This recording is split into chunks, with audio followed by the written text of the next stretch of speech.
Hello and welcome back to True Crime Guys Podcast. I'm your host, Michael, and as always, Andy's here with me. Andy, how's it going, man? It's going so good. I get a little bit more movement in these good fingers. Is that finger healing up, man? Oh, it's starting to. Look at that. I can almost make a good little fist now. Almost. I can almost. Look at the wiggle, wiggle, wiggle. You can almost flip them the ring finger. But guys, we thank you for joining us again, whether it's on a podcast app or on YouTube. Please make sure you subscribe, leave a review if you can, leave a comment if you have a case suggestion.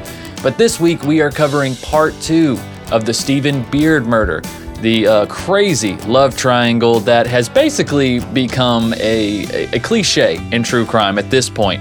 But when this case happened back in the 90s, well, it blew people's minds. Let's put it to you that way. It was actually the pilot episode of one of Oxygen's most popular series, Snapped. The pilot episode. So like I said in the first part, if they're using this story as a pilot episode, they're really trying to make an impression. Yeah, they're trying to. And it does have everything that a good true crime story needs. If they're going to use your case to start a new crime series, you've definitely made an impression somewhere. Exactly. She was not only that, she actually came back late in another season too. They actually like a follow up with her, so she's been on the show actually multiple times. So that's telling you something. Yeah. But guys, since this is a part 2, we're going to get right into it. What we did was we left off where the officers' attention has now been turned to Tracy Tarlton, and they are going to her house to interview Tracy and get her side of this twisted love triangle. They've heard the story from Celeste. They've heard the story from Celeste's daughters. Now they're going to see what Tracy has to say. And oh my God, if you thought the story was done with twists and turns, you are wrong. So fast, the shotgun blast, coming face to face with the truth. She's a gold digger, she's a cold hard killer too.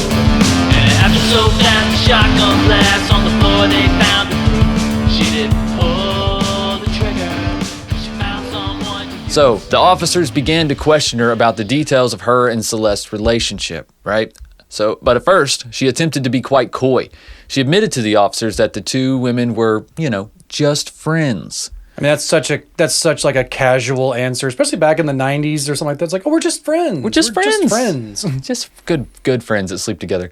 With one investigator staying with Tracy to continue the questioning, another decided to walk around the apartment, as officers should do, in hopes that something might catch their eye.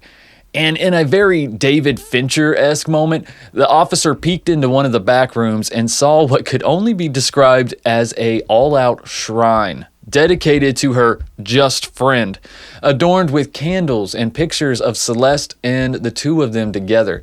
It's like a scene out of Seven or something like that, man. That's the first thing I thought too. Just like the detective being like, one guy's talking all casually. Oh no, I didn't know him, and that other guy just kind of peeks in the closet and like reminds me of Helga's shrine to Hey Arnold. Yeah.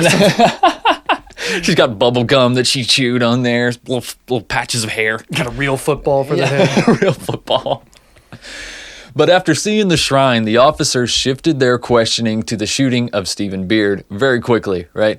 And strongly denying any involvement in the attack, police then asked Tracy if she happened to own a shotgun, which Tracy was actually quite happy about this. It's like she almost wanted to show off her shotgun because apparently it was a custom shotgun made just for her. I think, what did it have, her initials on it? I think something like that. It had like an engraving to it or something. But yeah, it had something like, engraved. Oh, hell yeah, I do. Yeah, I got a shotgun. It's badass.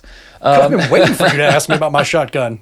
So with Tracy apparently thinking there would be no physical evidence tying her to the shooting, she allowed the police to take the gun for ballistics. Yeah, check it out. Show your friends. Everybody always wants to borrow my shotgun. Right? And wouldn't you know it, Andy, just a few days later, the ballistics test came back with a 100% match. She'd be called into the police station on October 8th for an official interview. It's all in the wording. They got to get an official interview. We just need you to come down to the station, fill out some paperwork, wear these handcuffs. What? Yeah, it felt like a very much Chris Hansen. Like, why don't you have a seat?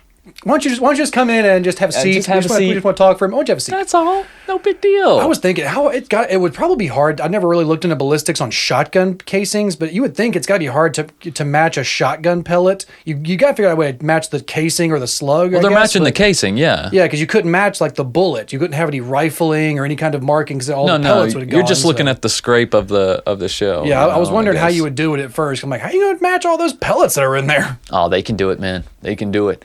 And when they confronted Tracy with the results of the test, her story began to fall apart, as you can imagine, and Tracy quickly confessed to shooting Stephen Beard in his bed almost a week prior. Now, Tracy was then arrested and charged with attempted murder, because remember, Stephen is still in the hospital.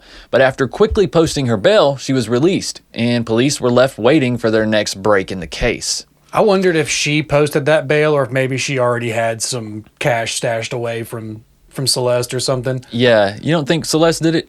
I don't know. They do say that she posted her own bail. So I'm wondering if maybe True. Celeste had already kind of given her some cash just in case. I mean, she was the owner of a bookstore, right? Maybe Just the she manager. maybe she was the manager. just the manager of the bookstore. Middle management, yeah. The assistant to the regional. Right. Yeah, they probably didn't make a whole lot of money. No. But she only had to come up with 10% of the bail, right? So you only got to come up with $5,000. Yeah. Yeah, so it's not quite as bad. But unfortunately, the next major break in this case wouldn't come for another 3 months, and it came in the worst way possible. In January of 2000, after only 3 months in the hospital, Stephen returned home, but not in the way that anyone would have hoped for, and not in the way that a medical professional would have recommended. Instead of live-in healthcare or having a nurse come by and take care of Steve during his recovery, Celeste opted to bring her husband back where she could take care of him herself, in her words. And she also stated that this is what Stephen wanted. Okay, telepathically, he was sending this to her. There's so much, so many of her statements are, it's what Stephen wanted. It's When what did he Stephen say wants. this? He told me. He's been unconscious for 3 months. He did wake up. He did No, wake up and get to go back. he wasn't but in a still. coma, but still, he's out of it, man. Yeah, this is a 70-year-old man who's having to have major abdominal surgeries, reconstructive things, Also- taking chunks out of him. He's not in clear head. He's not all there all the time. No, but I feel like unless he's just being drugged up in a ridiculous amount, I feel like he would still be able to confess his own ideas and what he wants done with his life. Why is she speaking for him? He was able to call 911 right after being shot. Mm-hmm. You know what I'm saying? You'd think he'd be a little more stable at this point. Maybe that was one of the last times he was as lucid as he could have been. Yeah, I'm sure she had something to do with his current condition. But sadly, Stephen would only last a day back home after being brought home by Celeste, with his condition taking a sharp turn for the worst almost overnight. Celeste called Stephen's personal physician to have him come and check on Stephen once he was admitted back into the hospital. Despite his personal doctor stating that he didn't seem in a bad condition, Stephen was admitted by the hospital staff for a yeast infection. And gosh, it's what was this personal doctor, what did he have to gain from saying that he was in a great condition when obviously he had gone downhill? It's even Celeste called the doctor. Yeah, I feel like she needed a second opinion, or she was trying. It does throw a little bit of suspicion on on his personal physician, and it does throw some more on Celeste to be who are you trying to get on your side here? Who are you trying to also back your story? If is there a bribe And that might be it too. Maybe or... Steven wanted to go back to the hospital, and she's saying, "Well, let's just call your personal physician and see what he thinks. Someone who I've already spoken with." Yeah. Shit, who knows, man? She could have had an affair with this dude too. There's no question. There is no telling. No telling at this point. Stephen's condition continued to decline, however, over the following day. After more tests, it was confirmed that he had contracted a blood infection and would be prescribed antibiotics. Now, according to reports, the medication was prescribed in the morning of January 22nd, but not actually given out until around 1 p.m. Shortly following the diagnosis and initial dose of medication, Stephen Beard was pronounced dead, with the official cause being listed as sepsis infection. I was wondering about that. There's no confirmation to whether or not Celeste kept delayed the medication getting to him, or if that was just hospital red tape and shift stuff or something like that. But it just throws one more little bit of suspicion to be is she dragging this out as long as possible? Right. Is she trying to prevent him from getting the medicine? Did they bring the medication in and she say something like, "I'll give it to him, just leave it on the table. I'll give it to him when he wakes up." And then, hours later, the infection had already spread too far. Yeah, and some nurse comes by and says, "You still giving that to him yet? He needs to have that." Yeah, exactly. But once Stephen passed, Tracy's charges were raised to murder, and she was quickly arrested for the second time. Yet still, even after Stephen had succumbed to his wounds, Tracy refused to provide any sort of motive or reasoning for shooting him. That's got to be so frustrating. Or she Like, didn't I want did to. it. She didn't want to implicate anyone else. Yeah, but You just see be what like, I'm yeah, I saying? did it. Why'd you do it? No reason. Just because. I'm bipolar. Yeah, just because. It happens. Who knows? But with Tracy now incarcerated and Stephen's funeral now in her rearview mirror, Celeste began to let her guard down. Maybe a little bit too much. Oh, yeah. A bit, that's an understatement. Yeah, a little bit too much. Because guess what? She started spending again hard this time. She hired a new personal assistant and began taking luxurious trips and even liquidating what real estate that Stephen still had to hopefully help cover some of the cost of her new life that she had planned for herself. Because if you still don't have enough money for your life at this point. Yeah. How much have you already blown through with that fortune if you're trying to liquidate his real estate assets after this? Like, I'm sure he left a lot to his children too. I'm sure, what I'm yeah. saying, in the will, I'm sure she didn't get the biggest chunk. No, his children got some, her daughters were going to get some. So yeah, she had to figure out a way to get more for herself. Exactly. I mean, you want to spend $125,000 a month, man. You gotta really step up. Oh yeah. But all the while, she initially told friends and family that she was going to be away for a while due to her overwhelming grief. She actually said she was checking into a mental health facility. Yeah. But what that actually ended up being was just a trip to Houston, for a rodeo, followed by a deluxe stay at a Louisiana casino with her newly hired assistant, who, by the way, would later testify against Celeste in her own trial. More on that in a bit. Definitely helped put her away. But in just 5 months after Stephen's passing, Celeste would find love again. Wouldn't you know it, Andy? She's just such a lovable person. I mean, good for her. Like I said, that's silver lining. Everyone gets a second chance. I mean, what do you expect her to do? Just live in sadness her whole life? She's young. She's a catch, Michael. She is an absolute catch. A newly single gal, a couple $1 million in spending money. What's a 41-year-old bartender not to love? Am I right, Andy? Oh, absolutely. I did like her. Like the new guy's name was like Cole Johnson. I feel like she just picked a guy with the last name Johnson so she could just go back to the... Sounds like a pop country artist. She's like, I don't want to have to go through the paperwork of like changing it back. So if I can just marry somebody, it's quicker I'm just going to marry another Johnson. There you go. But yeah, now she's ready to start her new life. And she decided to buy a home in Fort Worth, claiming that she wanted to be closer to her new family, the Johnsons. But more than likely, she was probably just trying to put some distance between herself and Tracy, who was no doubt going to flip on her. Now, during all this time that Celeste was out living it up, Stacy was meanwhile waiting patiently behind bars for the help that she had been promised. Now, after Celeste's impulsive marriage made the local papers, Tracy started to realize she might not get that help, and decided it was time to give the police a call and start talking. This is another one of those cinematic moments, just to see, to imagine like the jilted lover sitting in a police or a holding cell, being like, "Oh yeah, she's gonna come get me soon. She's gonna get me. She's gonna come bail me out. And then they hand you the newspaper that morning. It's like, wait, she left, and she's out of town, married some new guy, is living a new life, and you're like, the fuck? Yes. Officer. Exactly. So Can I have a word? So now we're going to get the behind the scenes of Tracy and Celeste's relationship, the stuff that the girls didn't see. So Tracy told police that the women's relationship together began when they were in treatment in St. David Pavilion Psychiatric Hospital, like we mentioned earlier. That was true. Celeste had painted a picture of herself to Tracy as this lonely woman, trapped in both a loveless and abusive relationship with a much older man. Just trapped. He's so abusive. Once out of treatment, the women continued to further their relationship behind Stephen's back, of course, and would stay over with each other multiple times a week. Now, over the following months, Celeste began laying the groundwork for her plan. She would tell Tracy how Stephen was abusing her both mentally and emotionally, claiming that she had only married him to gain custody of her daughter, and now she was trapped in this loveless marriage. She's saying that she used him, but now he's holding it. She's openly saying like, "Oh, I was only using him for this," but now he's like holding that against me. Exactly. Like, wait, are you mad at him for that? I'm confused. Yeah.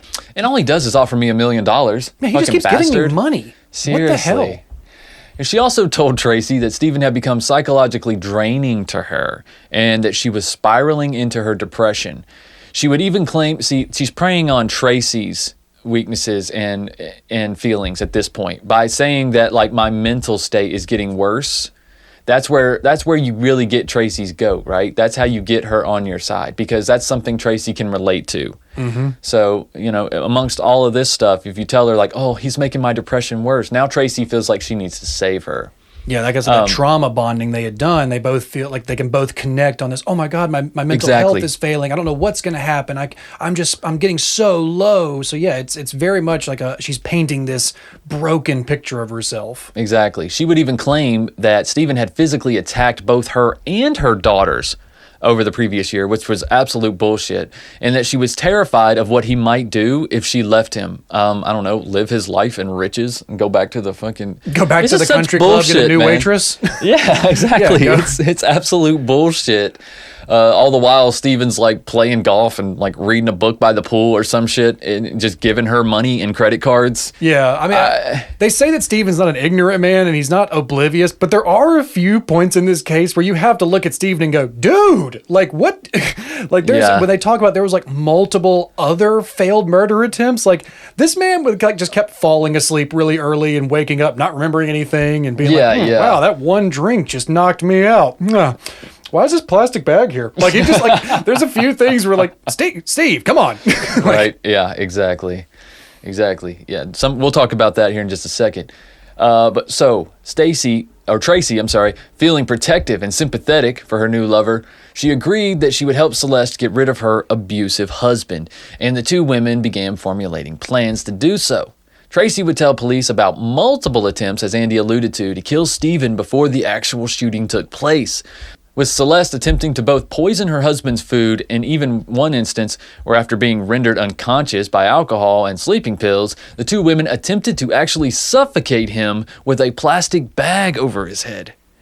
Like I said, how do you just keep like he's at the dinner table when that happens too? Like he passes out at the table, and they come in, they try and suffocate him. They're like, I can't do it, and they just take the bag off and then just leave him there. Like I said, like Steven just wakes up at the dinner table, like face in some potatoes, like shit. Was in those like seriously, got the itis from that turkey real quick. I mean, you got to remember though. I mean, he's 70 years old too. Oh yeah, right? I mean I do get that, but like I said, there's a couple of times you're like, Steve, I know you're not oblivious, you're not ignorant, but yeah, take a look around, my man. Yeah. Now Tracy claimed, and I kind of believe her here, she claimed that she couldn't go through with that intimate of a killing as far as suffocating someone, because Celeste can't either. Celeste needs someone to fight her battles for her. So she initially tried to back out of the situation altogether, but after Celeste again threatened to take her own life, as she always does if something wasn't done about her husband, Tracy gave in. So Celeste knew about the gun that Tracy had and suggested that she come to the home late at night and use the shotgun on Steve. I mean, it seems pretty cut and dry. Yeah, then you don't have to strangle him. You don't have to look at him. You can just walk in the dark and pull the trigger and shoot leave. it in his direction, right? Yeah, just walk out the door. You never have to even look. Yep. But when the women met up one last time to discuss the killing and how it was going to go down, Tracy says that she had 3 requests for Celeste that she was all too eager to agree to, because she knew whatever she had to do to get her way. Oh, she had no intentions of honoring these requests. She was just like, yeah, whatever you want, yeah. Initially, Tracy sought a loving home for her animals, and that Celeste took up the responsibility of covering Tracy's legal expenses if she were to be caught. And then lastly, she agreed to provide any assistance to Tracy if she would need any if she found herself in prison. So, those kind of the same things, but still, either way, those are what the women agreed to. After each of her terms were agreed to, the women laid out the steps and how the night was supposed to go down. So, when Tracy would arrive at the house, Celeste would guide her through the parking area, the front door, and then to Stephen's bedroom. Tracy made sure to tell Celeste about her shotgun, emphasizing that the spent cartridge casing would be discharged onto the floor. Yeah, these things don't just stay in the clips. Somebody needs to pick that up. It would then be on Celeste to dispose of these casings once Tracy had left. Moreover, Tracy insisted that Celeste had given her word about waiting to call 911 in case Stephen didn't die after the initial blast. I mean, she did actually keep her word on that. I mean, she didn't call 911. No, Stephen did on his own accord. Yeah, luckily Stephen had like a bedside phone back in the 90s where you had that. Like some people had a bedside phone, and he was able to just reach over and call 911 himself. But he probably would have passed right there in the bed if he didn't have the strength to call 911. Oh, seriously. Yeah, he was going to lose enough blood where because I don't think if she didn't hear the shotgun and he wasn't able to call for Christina, I don't think Celeste is going to come help him. Exactly. Also, Another promise Celeste had made to Tracy, was to deactivate the alarm system and ensure that the doors were unlocked before her departure.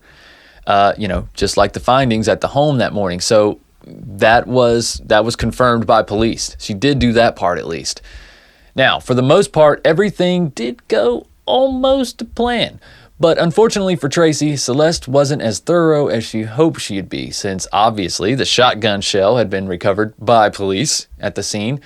Tracy knew that Celeste had either missed it during all the chaos, or more likely, she just left it there on purpose.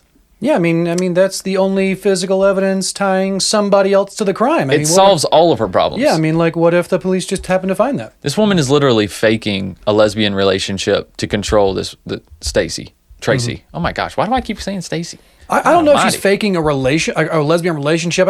She may have been bisexual or did have relationships with men and women, but she was faking but Andy, as soon as she got what she wanted from Tracy, she immediately went back to a man. Yeah, she was faking the emotional connection. She was faking the emotional relationship and this I need you, we are inseparable. Well, she always did that. Yeah. So like she may have had like I said, bisexuality or bisexual, relationships, but the love that she was saying that she had with Tracy, that was complete fabrication. Right.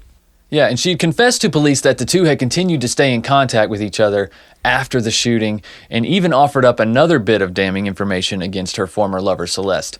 Tracy claimed that after she spoke with her, she confided in her that she was already planning to bring Stephen home without the help of medical personnel, telling her that she was going to infect Stephen's wound herself and that it would appear as though he had simply succumbed to his injuries once he returned home. Ooh, this is some damning evidence. I did wonder, because they never clarified anywhere that I could find if whether or not Tracy, if this information had been made public to Tracy, like the cause of Stephen's actual death later on, if his bringing home had been made, public knowledge to her, or if she was actually like telling these things and the cops are like, well, that's stuff you wouldn't know from where you were.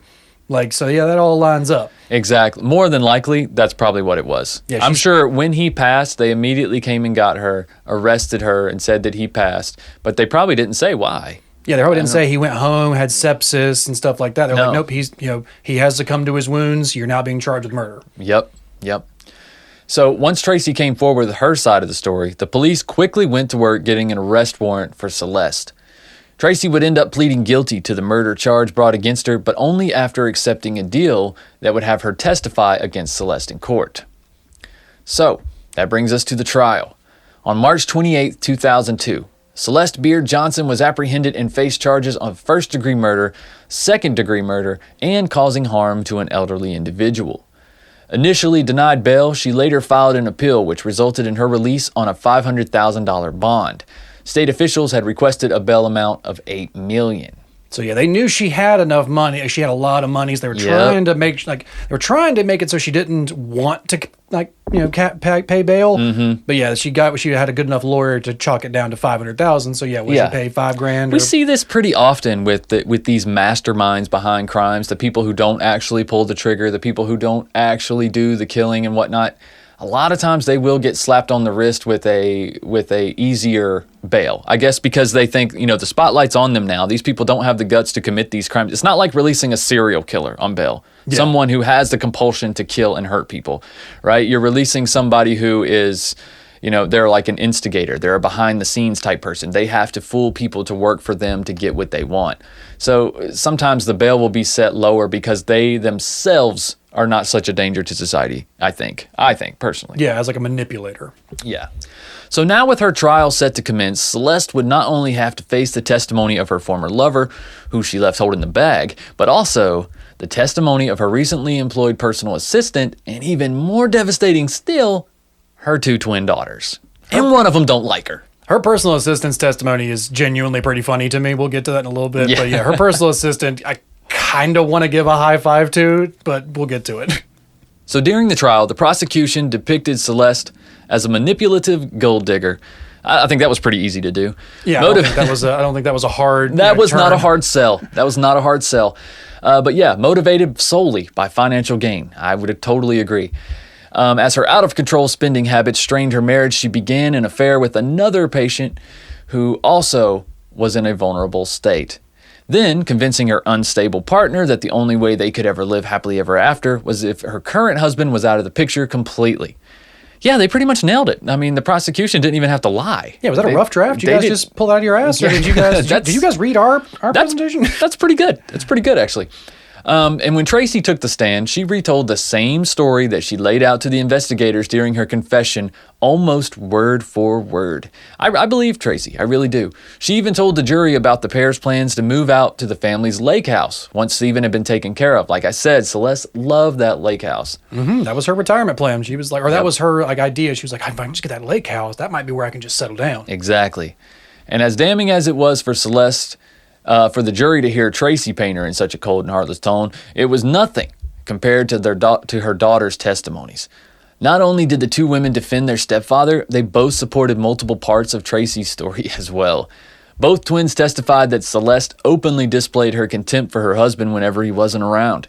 They each claimed to have witnessed her replacing Stephen's vodka with Everclear and her adding sleeping pills to his dinner, as Andy alluded to earlier. Ooh, that's that old school Everclear. That's like that damn near moonshine Everclear. Oh, yeah. That's that old stuff where you're like, I can start my car with this, actually. Yeah. Could start any kind of fire with that. They knew their mother's actions were wrong, but due to the fear of retaliation from her, they kept their mouths shut. Yeah, they're seeing their mother attempt to kill their stepfather. What's preventing her from doing it to them? It was even revealed that throughout 1999, Celeste had secretly been seeing one of her ex-husbands behind both of her partners' backs. But it didn't get past Christina. Christina had audio recordings of her mother even, ones that she recorded when her mother had checked back into the hospital, in hopes that when she played them back to her, she would realize how crazy she sounds. Unfortunately for Celeste, those recordings not only bolstered the prosecution's case, but it clearly laid out her further plans to try and have Tracy killed as well. After one particular recording was played to the court, they were able to hear Celeste say, "I hired someone to kill Tracy." Like I said, the reveal after like every single time someone talks, they're just like, she's relentless. It's like a group just the whole jury, like every time. Every time. She's like the chameleon killer. She really is. I did think about that ex-husband kind of coming back in. It almost made me have like the slightest suspicion that she was trying to have two like possible like outs. Like if I can't get Tracy to do this for me, right, maybe I can convince my ex-husband to do this for me. Exactly. I can convince one of these two people to do this for me. She needed somebody to do her dirty work for her. Mm-hmm. That's a fact. And testimony from her former assistant would show how brash Celeste had started to become with her plans to, quote, get away with murder, going as far as having multiple conversations and even sending her money for the explicit intent of hiring someone to take Tracy out. I want to talk about that just for a second because her assistant, this seems like almost like she was trolling Celeste at first just to see how like, are you serious? Because her assistant was like, they were having a conversation at the casino and her assistant's like, I mean, yeah, you can have anybody taken out for the right price. And Celeste is like, well, like how much? Like if I gave you like $500, do you think you could find somebody to do that? And she's like, yeah, totally, sure. And she just like took the $500 and a few weeks later, she's like, have you any luck on that?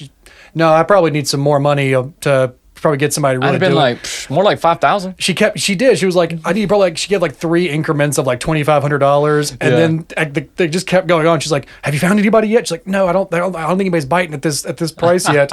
And she ended up paying her like $7,500 in cash. And then her assistant just took the money and was like, God, you fucking idiot. Wow. By the way, it's never that cheap to kill somebody. It is a professional hitman. You're not getting a fucking deal. Okay. Right. Not getting it. You're not finding them on Craigslist and you're not getting a deal. I don't care how good of a negotiator you are. Do they have a Black Friday sale? Yeah, there's not you don't have a coupon for a hitman. What if you hit on Cyber Monday on the dark web? Yeah, right. Cyber Monday. Small Business Day, Business Monday. Exactly. Tax-free weekend, something like this. I don't know. I have no idea. But following a 6-week trial involving more than 100 witnesses, the jury ruled in favor of the prosecution and pronounced Celeste guilty of capital murder and injury to an elderly individual. So she basically got charged with everything she was convicted of, and Celeste will not be eligible for parole until 2042, when she would be an old lady herself, 79 years old. Maybe when she gets out, somebody will injure her. I don't think she's probably. I feel like she's probably not getting out, but. Nah. Yeah, because like Tracy was given 22 years for the participation, but she was actually released after like 11 years of minimum service. And after that 11 years... Tracy was released after Tracy 11 was years? released after that, yeah. And it was because of the fact that, like, I don't know, man. I don't know the how I feel trial about was... that. They painted such a good picture to show how Celeste had manipulated Tracy so badly. And Tracy was, like, she was a bipolar, mentally... not mentally ill, but she had expressed problems with her mental health. And she was very easily manipulated by this woman who she believed, like, loved her more than anything in the world. Like, was her soulmate. So when, like, Celeste got charged with these crimes, Tracy got kind of off for testifying. She got offered a deal. She got to testify and give all the information. She gets only 11 years. And when she gets out, she actually goes to Celeste's daughters, and the three of them, like, reconcile. Like, she actually gets to reconcile with the daughters, and the three of them agree that their mother manipulated all of them. So it was never a good look for Celeste at any point during the trial to see your own daughters not only defending their stepfather, who you're saying is abusive, but defending the woman who is openly confessing to shooting him. They're defending her. Like, to being like, look, listen, we didn't like that you guys were kind of messing around, but you convinced her to kill him. Like, you're the one who did this. Absolutely. Yeah, she's I understand it in that sense. And I guess, and if you consider Tracy's history with mental illness, then yeah, I guess it makes it a little easier to understand. But it's so hard to imagine that somebody pulled the trigger and shot someone and got out in 11 years. It's like under 20. It's like, God, I feel like if you pull the trigger, it need to be 20 years minimum. Yeah. Like you got to be able to tell people no when it gets to that point. You know what I'm saying? Like, we have to live in a society where you got to be able, like, nah, I'm not going to kill somebody for you. I do. Obviously, there are circumstances, but you need to be willing to take the 20 years. She was given 22 years of prison, but it was 11, she got out in 11. 11 minimum, or 11 minimum time. And I do kind of agree that you get to kind of fall back on the mental health, you get to fall back on the manipulation and the money and the thinking that this woman. Tracy got to say that she thought she was, like, saving somebody else's life. She thought that either Stephen was going to kill Celeste or that Celeste was going to kill herself. Yes. So thinking that she was doing this, it's almost like playing a self-defense card a savior card. And yes, you can kind of give Tracy a bit of sympathy in this act. So I can understand giving her a sentence. She's going to pay the price. But she did. She turned on Celeste. She gave her all this information. She gave her the shot. She shows him the shotgun. She's like, yeah, it's my shotgun. The one that you found in there. Yeah, she told me to bring that. Right. Like, lays out all this stuff that then Celeste's daughters also back up and be like, yeah, she's telling the truth. We saw all that. Yeah. So, I can understand the cops being like, yeah, we know that you messed up. We know that you pulled the trigger. You weren't, strong enough in a sense to, like, say no when it came down to the wire, but you were strong enough to then come to us and turn on this woman to tell us who really did the stuff. She did genuinely seem like she was trying to make a better life for herself, and I think she thought that she was going to be able to start over with Celeste, and they were going to live happily ever after once this seemingly abusive person was removed from their lives. And she also had to think, well, I'm not only saving Celeste, I'm also saving her daughters. Yeah. I mean, so in that situation, yeah, I guess I might have judged her a little too harshly. But still, pulling that trigger, and you really gotta, there's other ways around it. Like, you could, y'all could get up in the car and go. You could just leave, right? Then you don't get that millions. Exactly. Yeah, I'm gonna catch you real quick. You don't get that millions if you do that. Exactly. So, but that is where a person in their right mind would come to that conclusion and be like, well, why won't she just leave him if he's so dangerous and just come with me? If she loves me so much, why won't she just leave him? Because like Andy said, she can't leave that lavish lifestyle. She can't leave her one true love, money. Yeah, and if you could have proved that he was abusing you and he was abusing your daughters, you could divorce him and take half his money, or more than half. I don't know what the divorce laws in Texas, but if you're not even going to attempt to prove that divorce or that abuse and leave him, yeah, it's a red flag real quick. And he had a prenup too. She wasn't about to take everything unless he died. So yeah, that's where them prenups will get you sometimes. Like, you think you're being smart with a prenup until your wife kills your ass. Yeah, it's like, well, I mean, he signed it. I mean, he did, but he signed it. I mean, yeah, he signed it. But yeah, Celeste, she still maintains her innocence to this day. She has a whole website that we'll link at the bottom of it. There's I was wrongfully imprisoned, wrongfully. She still maintains that, like, Tracy was the one who instigated all of it, and then her daughters were manipulative, and then her daughters wanted Stephen dead. I'm like, lady, it's when everybody else is saying you're the problem, you might You be might the problem. be the problem. If It's- everyone you meet's an asshole, right, Andy? Yeah. We talk about this all the time. If everyone you meet's an asshole, you might be the asshole. Yeah, you might be the asshole. You might be. You might be. But you know what will make you a lot less of an asshole? Might make Smelling good. Might make that asshole smell a little better. It will. I don't recommend putting it on your asshole, but I mean, it's, You can. You can. It's all You can natural. put it wherever you want, man. You can put it in all the nether regions if you like. And what if you don't know what we're talking about? We're talking about Oh My Gaia, right? Oh, Andy? yeah, right. Sorry, Right. we're- What were you? What were you? I was You were talking about Cheetos. Oh, what do you think? But no, guys, Oh My Gaia is an all-natural deodorant, fragrance, and beard oil company specializing in paraben and aluminum-free products. That's the key right there, guys. You don't want no aluminum, you don't want no paraben in your armpits or on your skin at all. Their innovative line of deodorants inhibit the growth of odor-causing bacteria while still maintaining effectiveness. And like we've alluded to so many episodes before, Oh My Gaia has a scent for you guys, I promise you. And if you don't know where to start with True Crime Pine. It's a great one. It's a great way to support the show and support the people who support our show. I feel like one of these days Michael's going to just bring out like a mandolin for this next part. It's just got Yeah. such a rhythm to it where he's just going to be like, vanilla, cherry, almond, sandalwood, lavender, lemongrass, Egyptian. Like he's I just think going I've to start actually jamming it like with a little. I've actually done an Oh My Gaia song, I a just feel jingle. like it's just going to bring out like the mandolin. Sometime. Yeah. And I actually mentioned Oh My Gaia in an intro years ago too. So yeah, Oh My Gaia has been with us for a long time, guys. And there's vanilla, cherry almond, sandalwood, lavender, lemongrass, Egyptian musk, coconut, dreamsicle, leather, lumberjack, honeysuckle, fireside, pear, sweet pea, sailor, barbershop, and there's new scents being added all the time, guys. You got to check it out at ohmygaia.com. That's ohmygaia.com. And because you're True Crime Guys listeners, you can use the code word CREEPER, CREEPER, for 15% off your order. 15%, peeps. At shop_ohmygaia on Instagram. Make sure you give them a follow. And also ohmygaia.com. ohmygaia.com. Don't forget to use code word CREEPER and tell her True Crime Guys sent you. Hey, All Michael right? did it right this time. Didn't try and give that 50% off I did like not every try other to time. give the 50% off. Michael just keeps trying to slide in those Right. freebies every once in a while. That's right. Just take it. She's gonna, Smell she's good, gonna- I'm smell gonna have good. to start selling my own supply. Yeah, come on, start smelling good. But guys, thank you so much wherever you're listening to the show, wherever you're watching. And if you happen to be watching on YouTube, please hit that subscribe button, hit that notification bell so you guys can help us grow, help us succeed here. And of course, you'll know when new stuff is released. And of course, the best way to support the show is Patreon. Patreon.com/True Crime Guys, where for just $2 a month, you can get access to all of our Vault episodes dating all the way back to early 2017, back when we had Lauren as our host, and all the way up till I think it's episode 50 something. We're going to end up putting the first 100 episodes in the Vault by the end of the year, guys.